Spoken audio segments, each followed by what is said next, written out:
दोस्तों, कैसे हैं आप सब। मैं बिल्कुल ठीक हूँ। राधा का संसार में आप सभी का स्वागत है। दोस्तों, आ रहा है छठ तिला एकादशी का व्रत। ये 14 जनवरी को है छठ तिला एकादशी। और ये छठ तिला एकादशी का व्रत में कब शुरू हो रहा है, कब इसका मेन पूजा विधि क्या है और इसका पारण मुहूर्त क्या है, कब ये तिथि समाप्ति कब है छठ तिला एकादशी का, इस विषय में है इसका जानकारी। तो छठ तिला एकादशी जो ये व्रत है, ये शुरुआत हो रहा है। ज्यादा कुछ वीडियो को बड़ा ना करते हुए हम बता दे रहे हैं एक तो बहुत अच्छा जानकारी और महत्वपूर्ण जानकारी। 2026 का छठ तिला एकादशी जो है, इसका प्रारंभ हो रहा है 13 जनवरी को।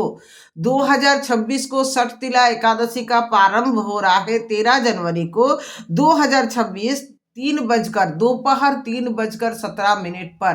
दोपहर 3:17 पर शुरुआत हो रहा है 13 जनवरी को, मतलब मंगलवार 13 जनवरी 2026 दोपहर 3:17 पर इस एकादशी का प्रारंभ होगा। और ये तिथि का समाप्ति होगा 14 जनवरी बुधवार। 14 जनवरी बुधवार 2026 शाम 5:52 पर।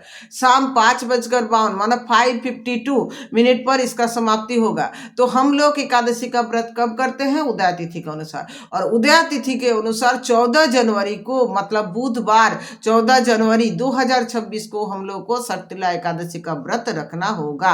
ये व्रत का विधि क्या है? व्रत का विधि है कि इस दिन एकादशी है, नाम छठ तिला एकादशी। तो छठ तिला एकादशी का व्रत करने के लिए आपको 6 जगह में तिल का यूज, काला तिल जो बोला जाता है, उसका यूज करना होगा।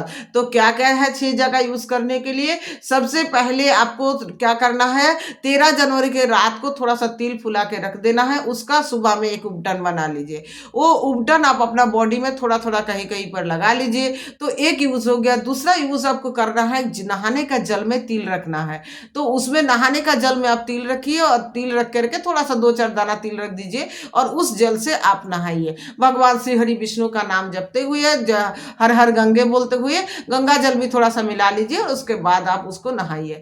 तो 2 जगह में तिल यूज हो गया। तीसरा जगह में तिल यूज करना है, भगवान को भी स्नान में जल में दीजिए, भगवान को भी उपटन लगाइए। तो हो गया तिल का दान कीजिए। तो हो गया 5वां जगह। और भगवान को तिल का प्रसादी, मंदिर में भगवान घर के विग्रह में तिल का लड्डू बना करके तिल और गुड़ का जरूर उस दिन आप भोग में अर्पण कीजिए। ये जरूर अर्पण किया जाता है। तो इस दिन अगर तिल का प्रसादी आप ग्रहण करते हैं तो पाप नहीं लगेगा, क्योंकि छठ तिला एकादशी का व्रत में तिल ही मुख्य है। आपको तिल का भोग उस दिन लगा के तिल का भोग उस दिन ग्रहण करना भी चाहिए। छठ तिला एकादशी का व्रत का ये महत्व है कि तिल का भोग उस दिन ग्रहण करना होता है, भगवान को चढ़ाना होता है। अब होता है, आ रहे हैं पारण का समय। तो पारण का समय को लेकर के है 15 जनवरी को है पारण, बृहस्पतिवार। 15 जनवरी बृहस्पतिवार को है पारण का समय, जो 2026 में है। 15 जनवरी बृहस्पतिवार 2026 को पारण का समय है सुबह 7:15 से 9:21 तक। सुबह 7:15 से 9:21 तक पारण का समय है। उस समय तक आप पारण कर सकते हैं। और द्वादशी तिथि जो है 15 जनवरी को, उसका समाप्ति होगा रात में 8:16 पर। द्वादशी तिथि का समाप्ति होगा 8:16 पर। तो इस बार जो छठ तिला एकादशी का व्रत है और है मेन कि मकर संक्रांति। तो ये मकर संक्रांति और छठ तिला एकादशी का व्रत कैसे मनाएंगे एक साथ, और खिचड़ी पर्व अब कैसे मनाएंगे। अगर आप एकादशी व्रत नहीं रखते हैं तो भी, एकादशी व्रत नहीं रखते हैं तो खिचड़ी तो नहीं खा सकते। तो कैसे खिचड़ी खाए, कैसे खिचड़ी का दान करें।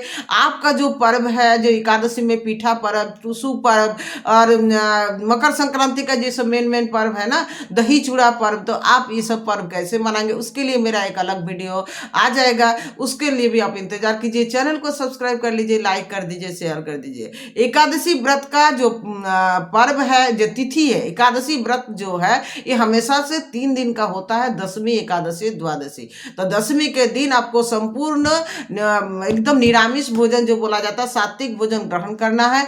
एकादशी तिथि शुरू होने से पहले आपको चावल का भोजन कर लेना होगा। इस बार एकादशी तिथि 13 जनवरी को दोपहर को शुरू हो रहा है, इसलिए आप सुबह में चावल का भोजन 13 जनवरी को कर सकते हैं।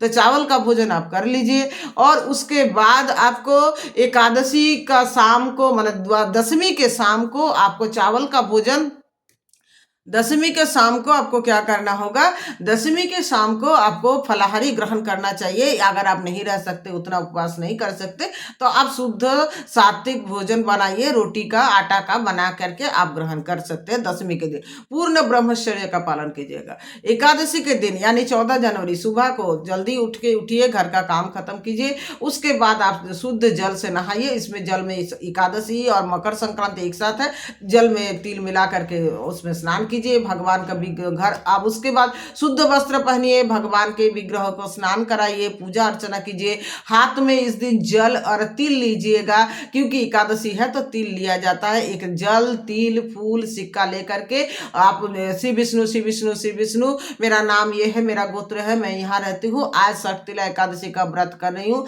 मैं फलाहार करके व्रत करूंगी, मैं एक बार फलाहार रहूंगी, मैं 2 बार फलाहार रहूंगी या रहूंगा, बोल करके आप संकल्प कीजिए और संकल्प करके भगवान श्री विष्णु के चरणों में दीजिए। भगवान विष्णु को फूलों का माला पहनाइए और भगवान विष्णु को आप तुलसी पत्ता का हार भी पहना सकते हैं बना करके, लेकिन पहले तोड़ के रखना होगा, क्योंकि एकादशी को तुलसी पत्ता नहीं तोड़ा जाता।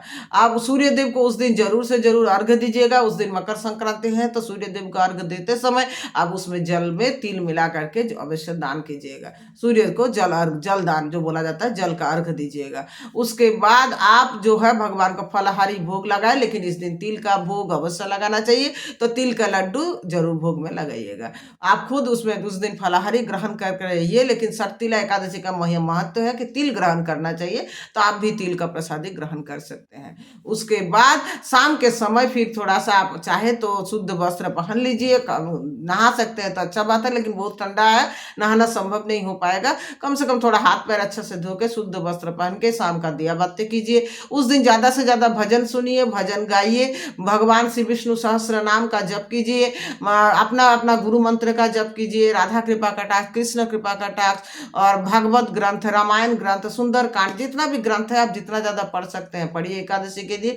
और द्वादशी के दिन पारण का जो मेन समय दिया गया है, सुबह 7:15 या 14 से 9:21 तक 15 जनवरी को, उस समय से आप नहा के भगवान श्री विष्णु का पूजा करके उनको भोग अर्पण करके भगवान के चरणों का तुलसी पत्ता और भगवान का अगर खीर का प्रसाद बना करके, मतलब चावल का प्रसाद या खिचड़ी का प्रसाद आप बनाएं, क्योंकि खिचड़ी संक्रांति है और आपको खिचड़ी बना करके भगवान को भोग लगा सकते हैं अगर पारण समय के बीच में, तो बहुत अच्छा है। और आप खिचड़ी का प्रसाद और तुलसी पत्ता सब ग्रहण कर लीजिए, तो आपका मकर संक्रांति का पूरा पूरा पुण्य फल मिल जाएगा। क्योंकि बोला जाता है कि एकादशी के दिन में अगर कोई भी पर्व आता है तो सभी पर्व का मान्यता उतना नहीं हो पाएगा जो एकादशी व्रत का है। एकादशी सर्वश्रेष्ठ व्रत है, इसीलिए 14 जनवरी को जो है खिचड़ी नहीं करके 15 जनवरी को खिचड़ी उत्सव मनाना है।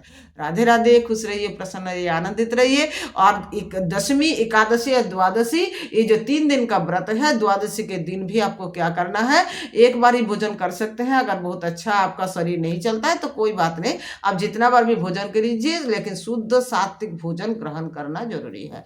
और जो खाली व्रत उपवास खाने पीने का नियम से नहीं होता, व्रत उपवास में बोला जाता है, उपवास मतलब भगवान के सामने बात, भगवान के समीप में बात। तो इसीलिए ज़्यादा से ज़्यादा कोशिश कीजिए कि आपका हृदय, आपका मन भगवान का नाम का ज़्यादा से ज़्यादा जप करे, और आप मिथ्या ना बोले, झूठ ना बोले, और आप किसी का निंदा चुगली ना करें, आप किसी का बुराई ना करें, आपको मतलब किसी से कलह झगड़ा ना करें, और अभक्ष कुभक्ष मत खाइए और मत पीजिए, मतलब समझ रहे हैं, मांस मदिरा का भक्षण ना कीजिए। तो ये है शर्तिला एकादशी का व्रत का नियम और टाइम, सब कुछ बहुत अच्छा से हम बता दिए। आप लोग को मेरा वीडियो अच्छा लगा तो इसको सब्सक्राइब कर लीजिएगा, चैनल को मेरा लाइक शेयर जरूर कर दीजिएगा।